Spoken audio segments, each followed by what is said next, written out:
Halo semuanya, selamat datang di YouTube channel Estiko.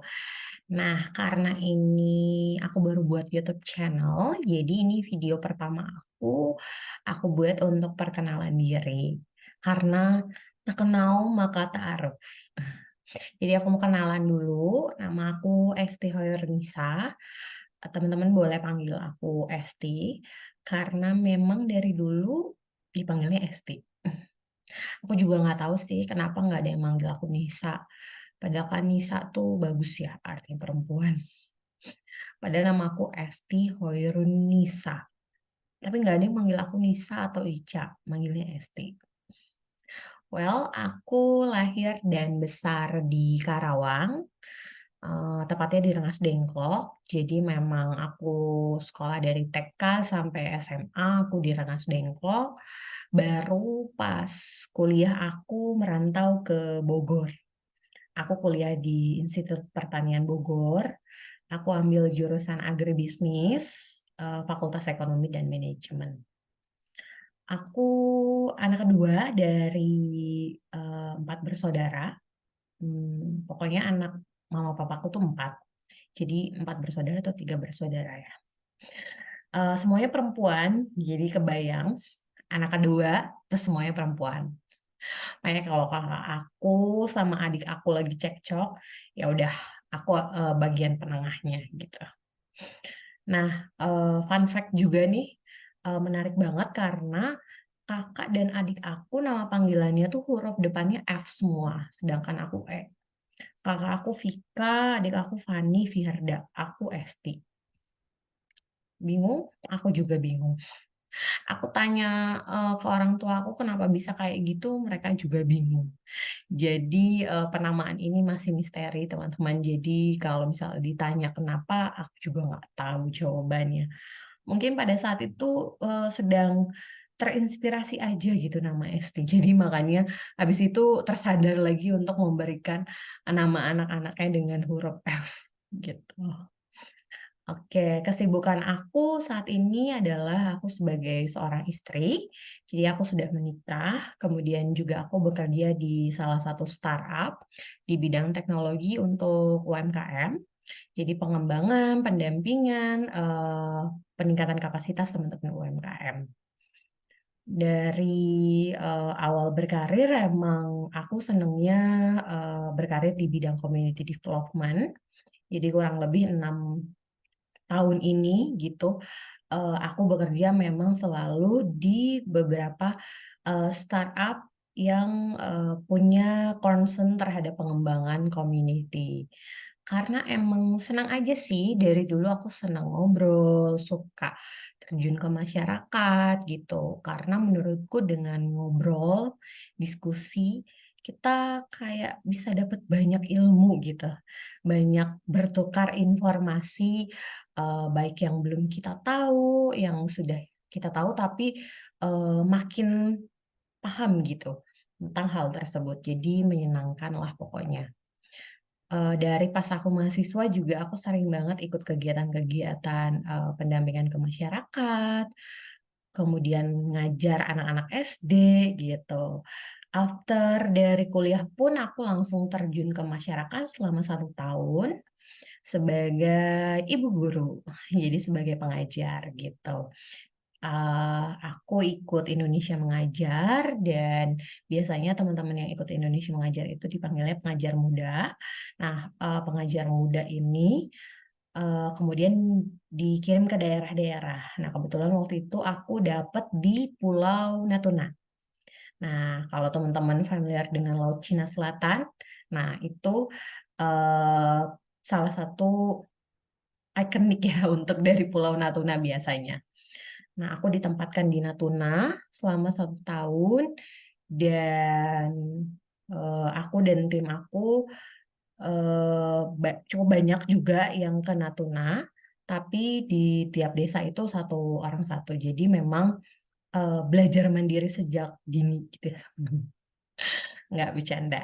Jadi, aku sendiri ditempatkan di Pulau Serasan namanya, dan untuk aku bisa ke Pulau Serasan, aku dari Jakarta itu naik pesawat ke Batam, kemudian dari Batam naik pesawat lagi ke ibu kota kabupaten, yaitu di Natuna. Habis itu, belum selesai nih teman-teman, karena untuk sampai ke Pulau Serasan, aku harus nyebrang menggunakan kapal pelni selama 15 jam. Bayang nggak kayak apa? Dan yang lebih menyenangkannya lagi adalah pada saat aku, eee, berangkat gitu ya, naik kapal ke Pulau Serasan ini, kebetulan, itu sedang musim utara. Kalau dari di pulau tuh musim utara tuh anginnya lagi cukup besar gitu, sehingga ombaknya cukup, mengombang-ambing, padahal kapalnya saat itu udah besar banget dan, menampung penumpang ribuan gitu ya, tapi tetap terombang-ambing gitu dan ya pasti aku mabuk teman-teman. Karena memang, cukup ini ya, dahsyat ombaknya. Nah, nggak sampai di situ, karena memang pada saat itu mungkin sedang surut ya, jadi kapal aku tuh nggak bisa kapal aku, maksudnya kapal yang aku tumpangi ini tidak bisa bersandar di, pelabuhannya gitu, karena memang agak surut. Jadi makanya berhenti di tengah-tengah, terus habis itu aku harus lanjut menggunakan pompong. Nah, pompong ini adalah sebutan untuk kapal kayu, yang biasa digunakan kalau di sana, untuk cari ikan gitu. Nah, bayangin, aku nyampe jam subuh gitu ya, jam 3 terus aku harus turun, bawahnya langsung laut ke si kapal kecil ini. Kemudian aku dari kapal kecil ini sekitar 30 menit untuk bisa, berlabuh ke pelabuhan. Tapi itu pengalaman paling menarik gitu ya, selama aku menjadi, pengajar muda di sana. Bayangin, udah 15 jam, terus juga malam-malam harus turun sambil bawa carrier yang besar banget karena kan mau hidup 1 tahun gitu ya. Jadi carrier-nya besar dan aku harus turun dari kapal besar ke kapal kecil.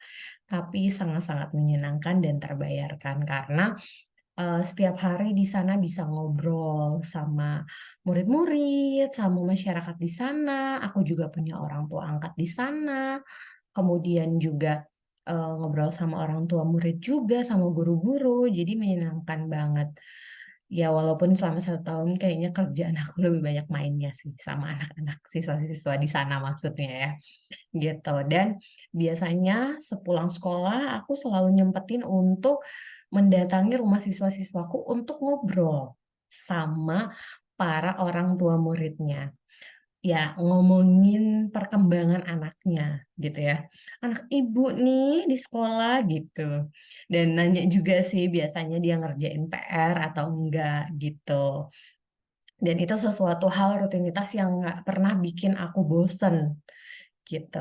Selama 1 tahun di sana juga banyak hal baru yang aku pelajari, banyak sekali dari mulai bahasa, juga kebiasaan gitu ya, karena memang, ternyata semenarik itu, Indonesia tuh seluas itu teman-teman. Jadi banyak hal-hal menarik yang bisa kita, pelajari, hal-hal baru gitu ya. Nah, salah satunya juga di sana ada Hari Kapal namanya. Nah, Hari Kapal ini hari di mana kapal-kapal ini bersandar di pelabuhan. Biasanya kapal-kapal yang tidak terlalu besar, tapi cukup, besar juga. Jadi biasanya nanti siswa-siswa aku tuh pada turun ke pelabuhan untuk lihat si kapal ini. Karena di dalam situ juga ada yang jualan es krim sih. Jadi mungkin siswaku ke sana untuk beli es krim juga. Gitu, tapi itu menyenangkan dan memorable banget dan salah satu hal yang paling aku nggak pernah lupa adalah, dipanggil ibu guru selama 1 tahun. Karena kapan lagi gitu, dipanggil ibu guru setiap lewat rumah, masyarakat di sana, "Ibu guru Esti, Ibu Esti," gitu. Pas udah balik ke peradaban ke peradaban, maksudnya sudah kembali dari tugas, kembali ke Jakarta, kembali ke, tempat domisili aku sekarang gitu ya, eee, itu tuh udah nggak ada lagi panggilan ibu. Jadi itu salah satu yang cukup aku kangenin juga sih gitu. Dan makanannya juga pasti kita adaptasi juga ya karena kan pasti beda. Tapi menyenangkan sekali karena di sana ikannya segar-segar juga gitu. Dan yang paling mengharukan adalah aku seneng banget bisa ajak siswa-siswaku yang dari Pulau Serasan ini ke ibu kota kabupaten untuk lomba. Karena susah teman-teman, susahnya adalah karena kapal di sana nggak ada setiap hari. Jadi kita harus nunggu 1 minggu sekali dan menyocokkan jadwal yang pas gitu. Kemudian akhirnya setelah banyak diskusi dengan guru-guru, terus juga kita melibatkan kecamatan, pihak kecamatan, desa, berangkatlah anak-anak siswa-siswaku ini untuk ikut berlomba di ibu kota kabupaten. Sebenarnya poin penting yang bikin seneng adalah interaksi mereka dengan siswa-siswa lain dari pulau lain. Itu yang menurut aku sangat ini ya, sangat menarik dan tidak terbayarkan gitu. Karena kalau lomba menang itu bonus, tapi gimana teman-teman atau siswa-siswa ini bisa berinteraksi dengan siswa-siswa lain sehingga pada saat kembali ke Pulau Serasan ke sekolahnya itu mereka bisa bagikan cerita itu ke teman-teman lain. Nah, itu yang menurut aku menarik banget sih gitu dan sangat memorable tentunya buat aku pribadi. Oke, 1 tahun di sana sih aku ngerasa bukan aku yang memberikan banyak impact gitu ya untuk siswa dan sekitar, tapi justru malah aku yang banyak belajar di sana. Banyak sekali hal-hal yang, ya kalau diceritain panjang ya gitu, tapi, itu 1 tahun yang paling berharga sih buat aku. Selepas dari Natuna, aku bergabung di salah satu startup yang bergerak juga di pengembangan eee, community dan senang banget karena, bisa ke daerah-daerah gitu ya.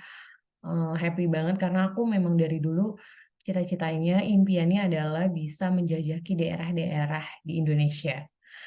Kalau misalnya aku tidak bergabung pada saat itu dengan startup tersebut, mungkin aku belum pernah menjajaki Papua. Aku juga nggak tahu ternyata Danau Toba tuh seluas itu. Beneran deh, pas aku lihat kayak lautan gitu sih, Danau Toba. Jadi aku sempat ke Samosir juga, ke Nias, pokoknya happy banget karena ya jalan-jalan dibayar ya teman-teman. Jalan-jalan sambil kerja. Nggak kerja sambil jalan-jalan. Jadi super happy banget karena bisa mengenal Indonesia jauh lebih dekat gitu ya. Karena tiap daerah tuh beda-beda dan pasti punya uniqueness masing-masing. Makanya aku happy banget kalau bisa interaksi langsung ke masyarakat gitu. Sampai sekarang pun alhamdulillah aku dapat kerjaan yang bisa ngebawa aku ke daerah-daerah baru. Kayak terakhir kemarin juga aku sempat ke Sumba Barat Daya dan memang sebelumnya tuh aku kayak memimpikan sekali dan menceritakan emang aku pengen ke sana gitu. Makanya kekuatan mimpi tuh besar banget ya teman-teman dan kalau punya mimpi harus kita ceritakan atau kita gaungkan supaya banyak yang mengaminkan. Dan alhamdulillah 2 minggu lalu tercapai bisa sampai ke Sumba Barat Daya. Mungkin dulu kayaknya kepikiran aja tuh enggak gitu dan nggak tahu gimana cara ke sana, tapi selalu ada jalan kalau kita mau usaha ya teman-teman, gitu. Nah, terus mungkin balik lagi ke cerita aku, hobi aku sendiri itu jajan, jalan-jalan, makan gitu ya. Aku seneng banget review tempat-tempat, apalagi tempat-tempat makanan yang cozy, murah. Aku seneng banget sharing di Instagram aku karena nggak tahu, seneng aja, apalagi kalau ada teman-teman yang merespon dan menanyakan ini di mana, harganya seperti apa. Happy aja gitu bisa berbagi dengan teman-teman semua, terkait apa yang aku suka gitu. Nah, cuman mungkin sekarang seringnya aku juga share, coffee shop, tempat-tempat coffee shop gitu ya di daerah Jakarta karena emang cukup banyak juga, meeting-meeting yang dilakukan di sana. Jadi sambil menyelam minum air lah ya. Dan cukup banyak juga respon-respon dan kadang ada yang nanya biasanya coffee shop yang enak buat WFC, work from, coffee shop itu di mana, dan aku seneng banget untuk bisa merekomendasikan gitu dan kalau rekomendasi aku juga proven gitu ya buat orang lain, kayaknya happy aja. Oke, well mungkin udah panjang banget nih ceritanya tentang aku dan mungkin kapan-kapan lagi kita akan cerita tentang aku atau mungkin, aku bakal bikin video tentang cerita-cerita yang jauh lebih menarik lagi, yang mungkin nanti akan di-upload juga di YouTube channel ini gitu dan, thank you banget teman-teman yang udah dengerin, senang banget dan mohon, juga dukungannya karena aku lagi belajar public speaking juga jadi, mohon bantuannya likes, komen, kasih masukan sebanyak-banyaknya supaya aku bisa improve public speaking aku jauh lebih baik. Terima kasih teman-teman yang sudah mendengarkan dan see you di video-video aku lainnya. Sampai jumpa teman-teman. Terima kasih banyak. Bye.